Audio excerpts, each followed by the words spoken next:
मसीह यीशु के ज़िंदा और पवित्र नाम में आप सब की खिदमत में इस्लाम। मैं हूं खुदावंद का खादिम पास्टर यूनुस अहमद सालिम, आपकी खिदमत में हाज़िर हुआ हूं ज़बूर की तफसीर के साथ। आए अपने सरों को झुकाएं, अपनी आँखें बंद करें, दुआ मांगे। अज़ली अबदी जलाल के बादशाह वफ़ादार खुदा, हम तेरे शुक्रगुज़ार हैं। तेरे बेटे यीशु मसीह के लिए तेरा शुक्र करते हैं जिसके नाम से हम नामज़द हैं। तेरी सारी बरक़ात के लिए, तेरी सारी मेहरबानियों के लिए हम तेरे शुक्रगुज़ार हैं। बिलखसूस तेरे खादिम रेवरेंड डॉक्टर खालिद अहमद नाज साहिब के लिए, PMI TV के लिए और सारी टीम जो उनके साथ मिलकर तेरा वर्क कर रही है, तेरा शुक्र करता हूँ।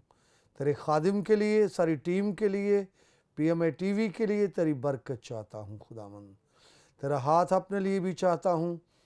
मुझे फ़ज़ल दे, तौफ़ीक दे, कलाम की तरतीब दे ताकि तेरा कलाम मुअस्सर ठहरे, तमाम साइमीन बरकत हासिल करें। ये दुआ तेरे प्यारे बेटे अपने खुदावंद यीशु मसीह के नाम से मांगते हैं, आमीन। ज़बूर नंबर 7 उसकी 14वीं आयत पर हम बात करेंगे। देखो उसे बदी का दर्द ज़ै लगा है, बल्कि वो शरारत से बारदार हुआ और उससे झूठ पैदा हुआ। यहाँ पर 14वीं आयत के अंदर जो है ज़बूर नवीस शरीर की बात कर रहा है और इस ज़बूर को बड़े ध्यान से पढ़ने की और समझने की ज़रूरत है, क्योंकि ज़बूर नवीस कभी वो अपनी बात करता है, खुद अपनी बात करता है, कभी वो खुदा की बात करता है और कभी वो शरीरों की बात कर रहा है। तो हमने देखा था कि आयत नंबर 10 में वो अपनी बात कर रहा था, फिर आयत नंबर 11 में वो खुदा की बात कर रहा है और फिर आयत नंबर 13 और 14 में वो खुदा की अदालत की बात कर रहा है, खुदा की जो हथियार हैं उनकी बात कर रहा है और आयत नंबर 14 जिस पर आज हम बात करेंगे वो शरीर की बात कर रहा है। और यहाँ पर शरीर की बात करते हुए वो शरीर के बारे में ये कहता है कि उसे बदी का दर्द ज़ै लगा है। इसके लिए याकूब रसूल का ख़त अगर पढ़ा जाए तो बड़ा खूबसूरत हवाला है। पहले बाब की 15वीं आयत है और वहाँ पर याकूब कहता है कि खुदा जो है वो किसी को बदी से नहीं आजमाता, बल्कि हर शख्स जो है वो खुद आजमाया जाता है और हर शख्स जो है वो अपनी ख्वाहिशों में फंस कर आजमाया जाता है। ख्वाहिश जो है वो हामला होती है और फिर पैदा होने वाले बच्चे का नाम जो है वो गुनाह है। ख्वाहिश हामला होती है अबलीस के इरादे से, अबलीस की प्लानिंग से, यानी इंसान की ख्वाहिश और अबलीस का इरादा, इनसे जो पैदा होने वाला बच्चा है उसका नाम गुनाह है। याकूब का ख़त फरमाता है कि ख्वाहिश जो है ये हामला होती है। जारी बात है जब ख्वाहिश हामला होगी तो फिर बच्चा भी पैदा होगा। जारी बात है जब बच्चा पैदा होगा तो दर्द ज़ै तो लगेगा ही ना। तो इसी बात को ज़बूर नवीस ये बयान करता है कि देखो उसे बदी का दर्द ज़ै लगा है। और यहाँ जिस सेंस में इसको पेश किया गया है कि शरीर ने बदी की है, अब उसको उसके किए का अजर मिलेगा ही, यहां इस सेंस में है कि शरीर ने शरारत की है, अब उसका फल, शरारत का फल, शरारत का अजर उसको मिलेगा। यहाँ पर ये सेंस है। इससे पेशतर कि हम आगे बढ़ें, मैं एक हवाला आपके सामने पढ़ना चाहता हूँ, फिर ये बात क्लियर हो जाएगी। नामा ज़बूर है اور اس کی 15ویں آیت میں آپ کے سامنے پڑھنا چاہتا ہوں۔ لکھا ہے، قومیں خود اس گڑھے میں گری ہیں جسے انہوں نے کھودا تھا، جو جال انہوں نے لگایا تھا اس میں انہی کا پاؤں پھنسا۔ اس حوالے سے یہ شرارت کے بارے میں بات ہو رہی ہے کہ آخر اس کو شرارت کا انجام جو ہے وہ بھگتنا پڑے گا۔ سٹارٹ اس طرح سے ہے، دیکھو، اور عبرانی زبان کا لفظ جو ہے یہاں پر وہ آیا ہے ہنے، ہنے جس کا اردو میں ترجمہ دیکھو کیا گیا ہے، اور اس کا ترجمہ دیکھو، دیکھ زیادہ تر کیا جاتا ہے، اور یہ ہمیشہ لفظ وہاں پر آتا ہے جہاں پر بات قابل غور ہو۔ جیسے یسایہ 7:14 میں آیا، دیکھو ایک کنواری حاملہ ہوگی، دیکھو انسان نیک و بد کی پہچان میں ہم میں سے ایک ہی بند ہو گیا ہے، اور زبور 127 میں ہے، دیکھو ایسی برکت اس کو ملے گی جو خدا سے ڈرتا ہے۔ تو دیکھو کا لفظ وہاں پر آتا ہے، عبرانی میں ہنے ہے، جہاں پر بات قابل غور ہو، جہاں پر بات خاص بات ہو۔ اور ہم انسان بھی جب کسی سے خاص بات کرنا چاہتے ہیں تو کہتے ہیں میری گل توجہ نہ سنی، میری گل دھیان نہ سنی، میری گل سٹ نہ پائی۔ تو اسی طرح سے یہاں پر خاص بات ہے، اور شروع میں لفظ دیکھو آیا ہے، اور عبرانی میں یہ ہنے ہے۔ اس سے مراد بات قابل غور ہے، بات توجہ کی ہے، اور بات غور طلب ہے۔ اور بات پھر ہے کیا کہ شریر کو بدی کا درد لگا ہے۔ درد ذے یہاں پر اردو میں ہم نے استعمال کیا ہے، شریر کو بدی کا درد ذے لگا ہے، یعنی اس نے اپنی خواہش پوری کی، خواہش اس کی حاملہ ہوئی، اب وہ وقت آ گیا ہے کہ جو اس کا گناہ کا اس کو سزا ملے، گناہ کا اس کو پھل ملے، پھل ہی تو ہے اس کو، جی درد ذے، پھل اس کو ملے گا تو یہی تو درد ذے ہے۔ جب اس کو پھل ملے گا تو درد ذے ہوگا، پھر وہ روئے گا، پھر وہ چلائے گا، پھر وہ چیخے گا، کیونکہ ظاہری بات ہے لوگ یہاں تک تنگ آ جاتے ہیں۔ مکاشفہ کی کتاب پڑھیں، لکھا ہے لوگ موت ڈھونڈیں گے لیکن موت ان سے بھاگے گی۔ لوگ پہاڑوں سے کہیں گے، ٹیلوں سے کہیں گے ہم پر گر پڑو، موت ڈھونڈیں گے، کیونکہ درد ذے کا وقت آ گیا۔ اور درد ذے جو ہے بالکل موت کے قریبی انسان کی حالت ہوتی ہے، اور کئی مرتبہ تو عورتیں یہاں تک پہنچتی ہیں کہ بس اب مجھے زندگی نہیں چاہیے، اب مجھے جینا نہیں ہے، مجھے اور بچہ نہیں چاہیے۔ تو یہاں پر جب یہ بات ہے کہ شریر کو اس کے کیے کا مل رہا ہے، جو کچھ شریر نے کیا اس کو ملے گا، اس کا پھل، اس کا اجر، اس کا سلسلہ، تو اس کو زبور نویس نے درد ذے کی اصطلاح میں استعمال کیا ہے۔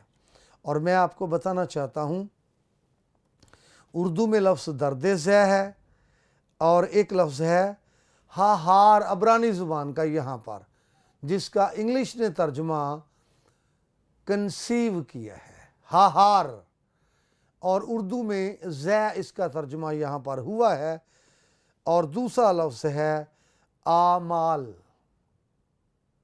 آمال جس کا ترجمہ ٹربل انگلش نے کیا ہے اور اردو میں درد ہوا ہے۔ آمال کا ترجمہ اردو میں درد، اور ہاہار کا ترجمہ، را کا ترجمہ جو ہے وہ یہاں پر کنسیو یا حمل کیا گیا ہے۔ تو ہارا آمال یعنی درد ذے اس کا ترجمہ ہوا ہے۔ ایسی درد ہے جو حمل کی درد ہے، ایسی درد ہے جو کنسیو کی درد ہے، اور یہ شدید درد ہوتی ہے، اس سے تڑپنا بھی پڑتا ہے۔ ایسی درد ہوتی ہے جس سے بندہ मौत को करीब से देखता है। और शरीर जब बदी करता है तो बदी पर बदी किए जाता है। शरीर जब बदी करता है तो निडर और बेबाक होकर बदी करता है। लेकिन जब आ गया उसका वक्त के खुदा उसको उसके किए की सजा दे, ये है दर्द ज़ै बदी का। शरीर के किए की सजा उसको मिले, और जब उसको किए की सजा मिलेगी तो ये इस्तिलाह इस्तेमाल की गई है कि उसको दर्द ज़ै लगा है, बदी का। बदी की ये उसका फल है, शरीर की सजा। शरीर की सजा जो है बदी की वजह से है। शरीर की सजा जो है बदी के सबब से है, बदी के बायस है। और यहाँ पर ज़बूर नवीस ने उसको दर्द ज़ै से जो है बयान किया है, दर्द ज़ै के साथ बयान किया है।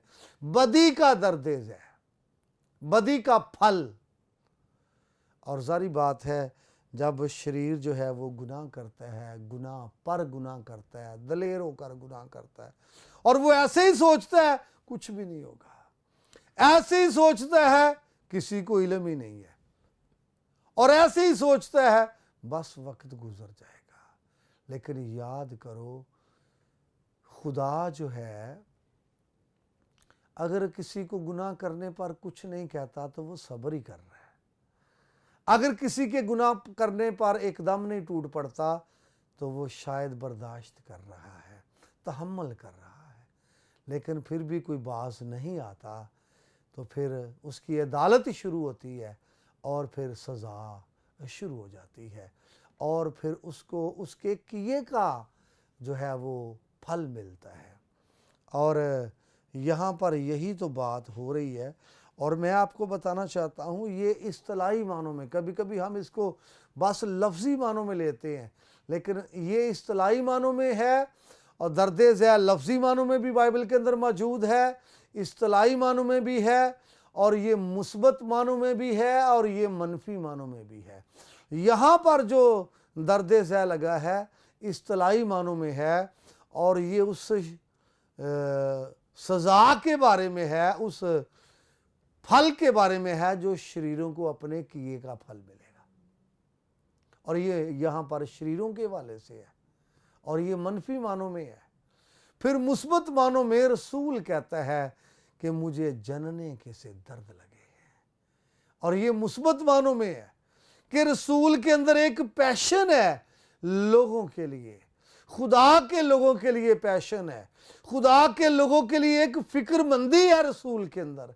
और रसूल के अंदर एक ये पैशन भी है कि गुनाहगार लोग बच जाएं, गुनाहगार लोग निजात पा जाएं, गुनाहगार लोग तब्दील हो जाएं, और गुनाहगार लोग मसीह खुदावंद को कबूल करें। ये पैशन भी रसूल के अंदर है, और ये मुस्बत है, और ये भी इस्तिलाही मानों में है, याद रखें।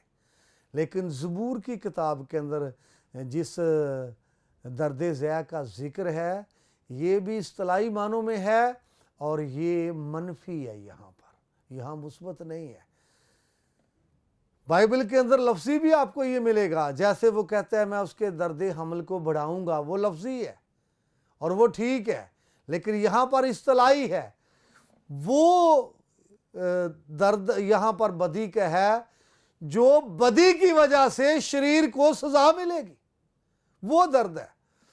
बदी की वजह से शरीर को सजा मिल रही है, हालात का शिकार है, मसाइल का शिकार है, या दुश्मन हमला कर रहा है, या शरीर उजड़ रहा है, या कोई उसको असीर बना रहा है। तो यहाँ पर ये इस्तिलाही मानों में है।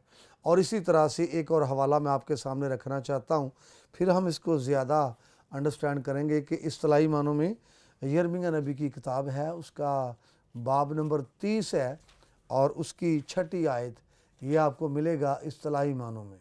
4 आयत से पढ़ने ज़्यादा समझ आ जाएगी।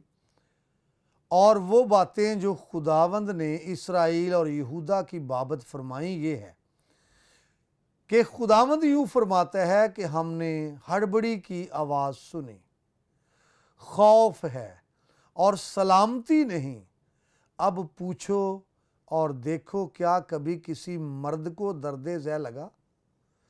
کیا سبب ہے کہ میں ہر ایک مرد کو زچہ کی مانند اپنے ہاتھ کمر پر رکھے دیکھتا ہوں اور سب کے چہرے زرد ہو گئے ہیں۔ افسوس وہ دن بڑا ہے، اس کی مثال نہیں، وہ یعقوب کی مصیبت کا وقت ہے۔ نوٹ کریں یہاں پر ایک بہت بڑی مصیبت کا تذکرہ ہے جو خدا کے لوگوں کی ہے، بہت بڑی مصیبت کا ذکر ہے جو بنی اسرائیل کی ہے، اور نبی یہ فرماتا ہے کہ جب خدا نے ان کو باز کیا وہ بدی سے باز نہ آئے، جب خدا نے ان کو انبیاء کے وسیلے سے سمجھانے کی کوشش کی وہ نہ سمجھے، تو پھر خدا غیر قوم کو ان پر چڑھا لایا اور غیر قوم نے ان پر حملہ کیا، تو پھر ایک بڑی، وہ کہتے ہیں ہڑبڑی کی آواز ہے، ایک بڑے خوف کی آواز ہے، اور مردوں کی حالت اس طرح سے نظر آتی ہے جس طرح سے زچہ کی حالت ہوتی ہے۔ اور اس لیے تو وہ سوال کرتا ہے کیا کبھی کسی مرد کو درد ذہ لگا؟ تو یہاں پر اصطلاحی معنوں میں یہ لفظ یوز ہوا ہے کہ کیا کسی مرد کو درد ذہ لگا؟ نہیں لگا، لیکن مردوں کی حالت ایسے ہے جیسے زچہ کی ہوتی ہے، ایسے حالت ہے جیسے بچہ جنی ہوئی عورت کی ہوتی ہے، جس نے بچہ بھی جنا ہی ہے، اس کی حالت ہے۔ تو یہاں پر درد ذہ جو ہے یہ اصطلاحی معنوں میں ہے۔ زبور کی کتاب میں ہم یہ پڑھ رہے تھے، ذکر کر رہے تھے درد ذہ کا، اور وہ بھی اصطلاحی معنوں میں ہے، وہ وہاں پر منفی ہے کہ شریر نے جی بھر کے شرارت کی ہے، اب اس کا پھل اس کو ملے گا، یہ درد ذہ ہے۔ شریر نے نہ ڈر ہو کر شرارت کی ہے، شریر نے بدی جو ہے وہ خدا سے نہ ڈرتے ہوئے کی ہے، اس لیے اس کو سزا ضرور ملے گی، اور یہ درد ذہ کی طرح تکلیف اس کی ہوگی۔ شریر کا اوڑھنا بچھونا گناہ، کھانا پینا گناہ، اور جب اس نے یہ کیا ہے اس نے خدا کا ڈر نہیں مانا، جب اس نے یہ کیا ہے اس نے خدا کا خوف نہیں رکھا، اس لیے اب اس کا پھل وہ کھائے گا۔ درد ذہ کا مطلب یہ ہے۔ اسی آیت کا جو اگلا حصہ ہے وہاں لکھا ہے بلکہ وہ شرارت سے باردار ہوا، یعنی اس نے شرارت کی ہے، پھر اس کا پھل بھی اس کو ملے گا۔ شرارت کی ہے، پھل بھی لگا ہے، شرارت کی ہے، پھل بھی ظاہر ہوا ہے۔ لکھا ہے وہ باردار ہوا اور اس سے جھوٹ پیدا ہوا۔ بھئی شریر ہے نا، تو پیدا کیا ہوگا؟ جھوٹ ہی پیدا ہوگا، جھوٹ ہی پیدا ہوگا، ناپاکی ہی پیدا ہوگی، بدی ہی پیدا ہوگی۔ اور جو شریر ہے یہ گناہ کا جو ہے وہ موجد ہے، گناہ کو ایجاد کرتا ہے، شریر ہے گناہ کو پیدا کرتا ہے، اور شریر اسی کو تو کہتے ہیں جس سے شر پھوٹے، اسی کو تو کہتے ہیں جس سے شرارت پیدا ہو، اور یہاں پر اس لیے کہتا ہے اس سے جھوٹ پیدا ہوا ہے، جھوٹ پیدا ہوا ہے۔ اور لکھا ہے بلکہ وہ شرارت سے باردار ہوا ہے، شرارت کا پھل اس کو لگا ہے، اور یہ جو پھل ہے شرارت کا یہی تو سزا ہے۔ جب گناہ کریں گے تو سزا ملے گی، اور یہ جو سزا ہے یہی درد ذہ ہے، کیونکہ وہ اصطلاحی معنوں میں ہے۔ جب اس کو سزا ملے گی تو تکلیف ہوگی، سزا ملے گی تو وہ روئے گا، سزا ملے گی تو وہ چلائے گا، اور یہ عام سزا نہیں ہوگی بلکہ سخت سزا، جس کی وجہ سے وہ پچھتاوا کرے، جس کی وجہ سے وہ روئے، جس کی وجہ سے وہ چلائے، جس کی وجہ سے وہ شور و غل کرے۔ تو اس لیے اس کو درد ذہ کی اصطلاح میں بیان کیا گیا ہے۔ میرے عزیزو، خدا کے کلام کی روشنی میں اپنے آپ کو چیک کرنے کی ضرورت ہے۔ اگر زندگی میں بدی ہے، زندگی میں گناہ ہے، بدی کے عادی ہیں، تو ڈر ماننا ہے، خوف ماننا ہے، پھر اس کا پھل بھی ملے گا، پھر سزا بھی ملے گی، اور ہلکی سزا نہیں بلکہ ایسی سزا جو درد ذہ کی مانند ہوگی، جس سے رونا پڑے گا، جس سے چلانا پڑے گا۔ اگر زندگی میں بدی، گناہ ہے، پاپ ہے، پچھتاوا کرنے کی ضرورت ہے، اقرار کرنے کی ضرورت ہے، اور پاپ سے نکلنے کی ضرورت ہے، چھوڑنے کی ضرورت ہے۔ اگر نہیں تو ہمیں خدا کی شکر گزاری کرنے کی ضرورت ہے۔ کلام کے وسیلے سے خدا ہم سب کو کثرت کی برکت بخشے۔ مزید برکت پانے کے لیے آپ دیکھتے رہیے PMI TV۔